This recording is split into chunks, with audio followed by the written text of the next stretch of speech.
العملية هنا في روسيا في الحقيقة تقرأ بأنها امتحان حقيقي لمنظومة الردع الروسية، بأنها تمس هيبة روسيا إن هي لم ترد على هذه العملية.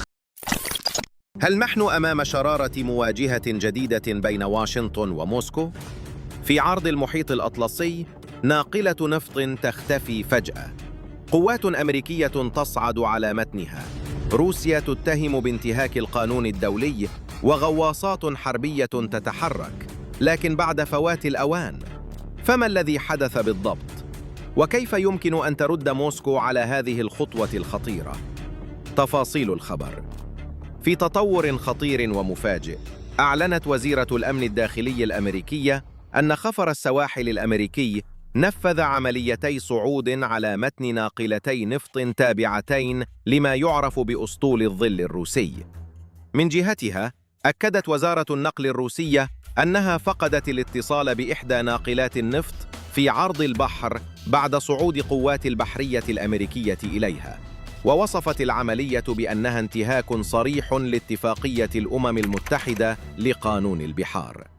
وفي بيان رسمي، أعلنت القيادة الأوروبية للجيش الأمريكي أنها استولت على ناقلة نفط كانت ترفع العلم الروسي، موضحة أن العملية تمت بناء على أمر صادر عن محكمة فيدرالية أمريكية.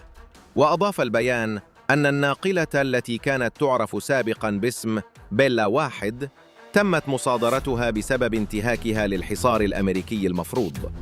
وخلال عملية المطاردة، حاولت السفينة تغيير وضعها القانوني وأعيد تسجيلها تحت العلم الروسي، إلا أن واشنطن أكدت أن أمر التوقف وجه إلى القبطان قبل تغيير العلم، وبالتالي حسب الرواية الأمريكية لا يمكن اعتبار العملية هجوماً على سفينة روسية.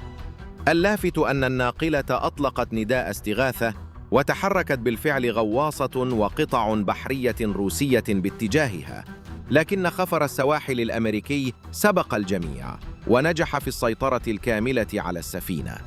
الخلاصة: واشنطن تصادر الناقلة وتختبئ خلف عامل التوقيت، معتبرة أنها لم تكن روسية بعد. خطوة يراها مراقبون محاولة ذكية لتفادي مواجهة مباشرة مع موسكو. السؤال الآن: كيف سيكون الرد الروسي؟ هل تكتفي موسكو بالتصعيد الدبلوماسي؟ أم نحن أمام مرحلة جديدة من الصراع في البحار؟ شاركونا آراءكم وتحليلاتكم في التعليقات، ولا تنسوا الاشتراك في القناة لمتابعة آخر التطورات.